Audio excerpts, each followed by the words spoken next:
Здравейте! Днеска си купих коледния лавабер, тъй че е време да го пробваме.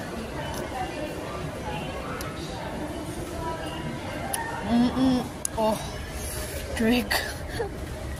Има вкус на портокал и на бисквит, еднакво. Не знам как. Но иначе е вкусен, да. Удрай на двете, на портокал и на бисквита. Честно казано, да, хубав е, не е лош. Тепли много. Да, като цяло не е лош. Това ми беше последния вкус, който имам да пробвам.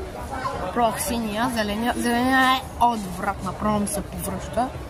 Напишете, ако сте пробвали и ви то вкус ми, да, това ще от мене. Айде, чао!